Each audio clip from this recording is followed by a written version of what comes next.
We did have another sexual assault of a child case this year, and the judge ordered that an analysis had to be formulated, and we had to retain an expert, and we only have $3,000. That expert required $5,000.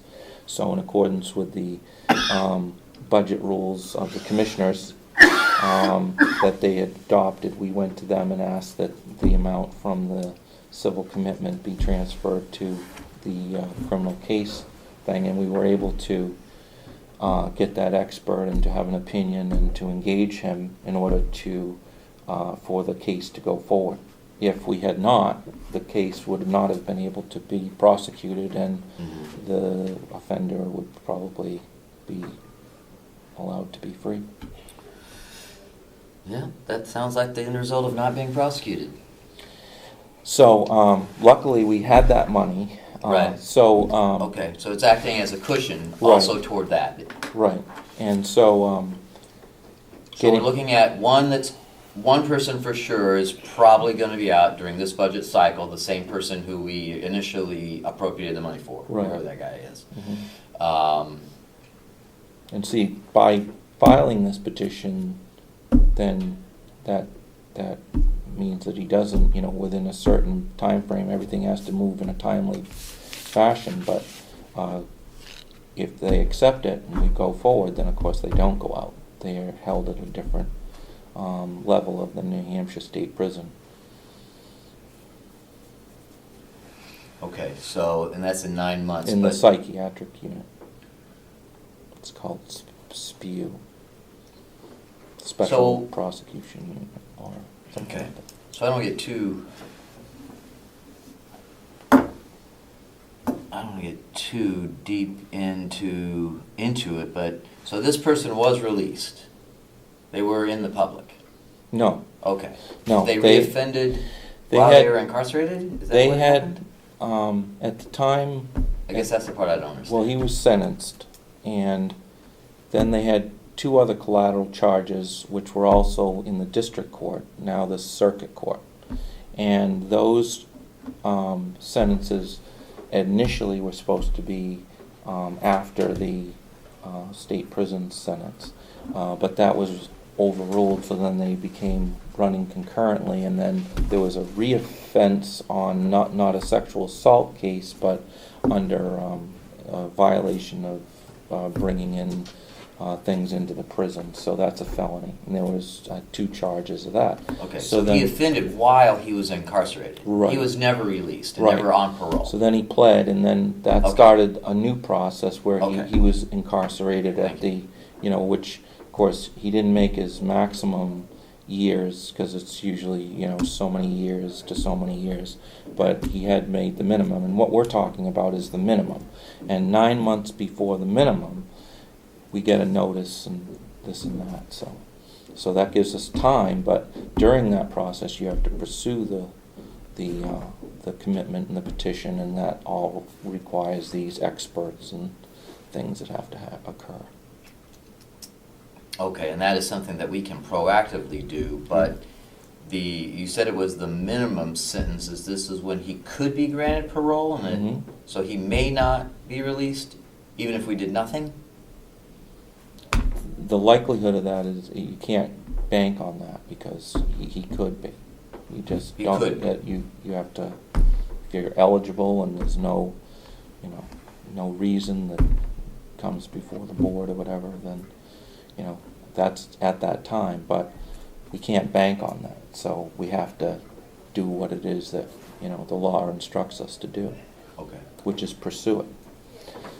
So. Recognizing that this is now an expense of the county, and in years past we've skated, I guess, and not had to do this. But more and more counties, because of the law and SB 500 and all the other things, now it's a reality. And so, this process is outlined in the law and puts the onus on the county, so to pay for it. And it says that the notification shall be to the county or to the Attorney General. So I asked the chairman of the delegation, and I sent a memo which she requested. And I haven't heard from her yet, but I would be glad to make you a copy as well on the issue of the civil commitment, how the legislature should address this issue, because it's almost like an unfunded mandate. I mean, we're sitting here trying to, it's a lot of money. It's an estimate. You know, if you're short, what happens? If you're over, what happens? You know, we were slightly over on this and we only got halfway through this one. But luckily, you know, we had other issues, and this budget that we put forward this year was trimmed to the maximum. Some of the items were cut, but you know, just to handle the situation, with the understanding that, you know, there's a good probability that there'll be a civil commitment, and we have to have staff to pay for this, to do this. Now, for example, the attorney that left was trained by the Hillsborough County Attorney's Office, because she came from the Hillsborough County Attorney's Office, and without their support and guidance, it probably wouldn't have been possible for this office to do it, because it's a specialty law that's now emerging, and you know, it requires a lot of, you know, time and education, and you know, it's like it's a new area, and we've now lost her. So if we get another one, this onus will be upon a county to do this. Now, from the public defender's standpoint, they have a couple of attorneys on staff statewide to handle these types of cases. See, and the counties, and this has been a contention of the county attorneys, because you know, and frankly, in Merrimack, I don't, you know, they now have somebody who's experienced. So if they have a case, we just lost all that money that we spent to educate this attorney to prosecute this case. And that's what we've lost. But the purpose of the memo was to redirect and perhaps get this redirected to a more efficient way of funding this. If we're going to write laws that require that we pursue this, then perhaps it should be done by another level of government. And that they should be trained and experienced and have the staff to do it.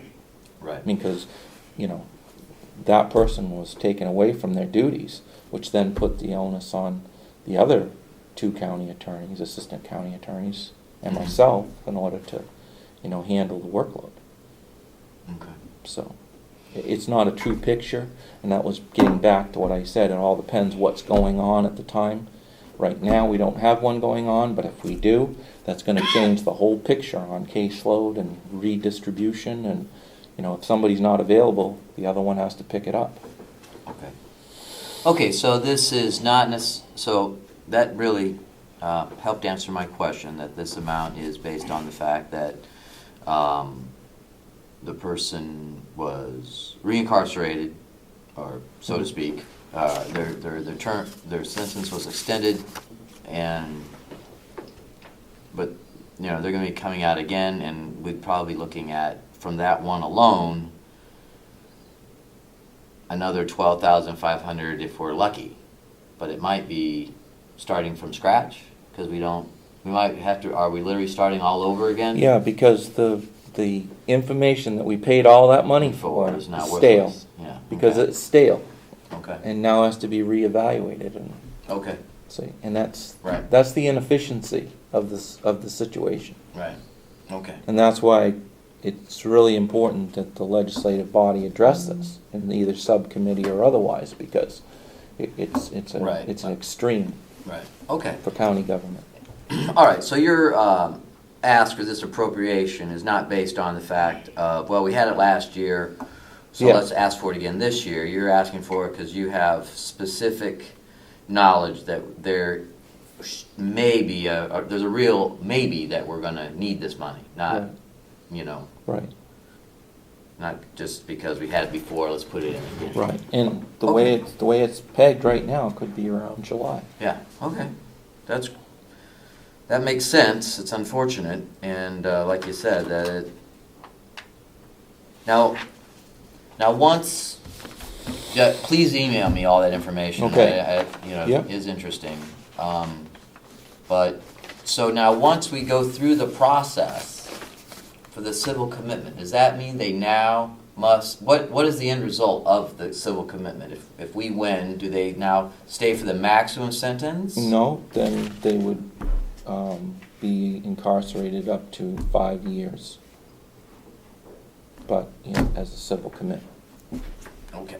So then every 5 years, we would be looking at a similar decision. Do we, Right. is it, are Yeah, they and better? that's- Should and they that's- be let yeah. out? Should they not be, we go through the evaluations to find out how, Yeah. okay, so it's a 5-year investment, per se, if you want to look at it that way. Every Right, 5 and years. we I'm look not at that. clear as to whether or not it's I have those absolute, that papers? it's a guarantee of 5 years. I think the statute says, A maximum? yeah, I would have to refer to it specifically in order to give you that answer, but Okay, it's not as clear as I'd like it. okay. All right. May, June, July, and August. May, June, July, August. Get some copies for you.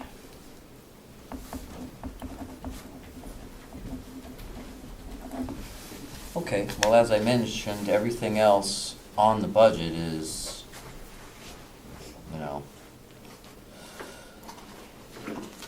basically the same or a little less, particularly the medical insurance is down $9,000, which is almost 20%. And one reason for that is I didn't take medical insurance, Okay, and now one of the assistants is not taking it as well. right. So that's another 14 or 15,000 to the county. All right. So overall, when we shake it all out, we're only looking at a 3% increase.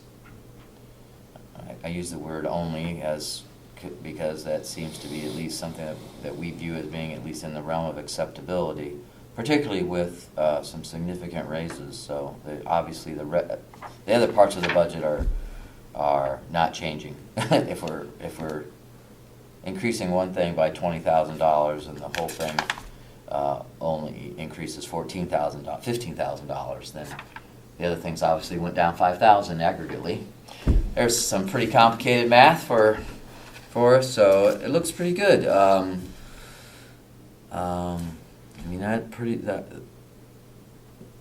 That basically answers all the questions I have at this time.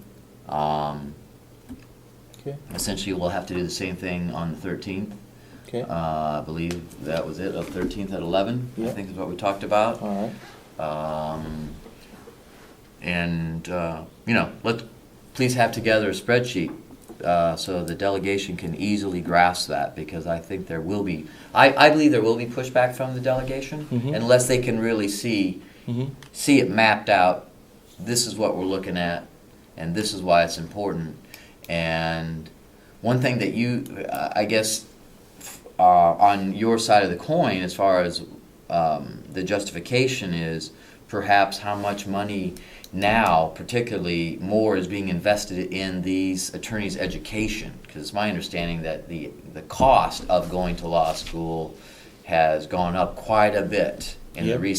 in recent time. Yep. Within the past 6 years, Yep. things have really increased as far as what it costs for tuition. So getting that education and having to pay those bills, is also part of the Yeah. picture. Yeah. You don't have just the rent and the car loan. You also have that student loan that may be,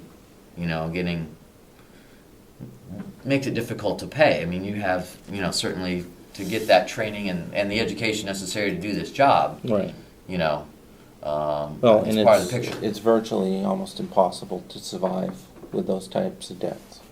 I mean, over the years, you've seen 70,000 to 125,000, could be more, depending on which school or college you go to. It's certainly not, Right, when you compound your college loans on top of your law school loans, right, by the time you get done with that 6-year process, right, yeah. you owe a lot of money. Yeah, and you can't support that on a $50,000 or $60,000 salary. It's just almost impossible. Yeah, it's a conundrum. With even just simple rent and a average car or whatever, you know the drill, and then gas and travel. And once again, our locality here in Carroll County is the most difficult. It's hard to get people to apply here because, when they're down in the city, and some salaries they're, they can get there and some they can't, but, same work has to be done, whether it's here or there. Okay. All right. Well, that's all the questions I have. Apparently Commissioner Kinney is unfortunately taken away. Okay. I appreciate her coming, and I appreciate you taking the time Okay. to come. So I now adjourn this subcommittee work session. All right. Like I said, we can't really take a vote on a recommendation because it would just be my recommendation. So I Yeah. can just say what that is. I guess when we get to the delegation meeting. Okay. So that's adjourned, and I'll turn this in. And I'll get thank you very much for sticking around so people can observe on the internet what took place today. And I will get you copies. Fantastic.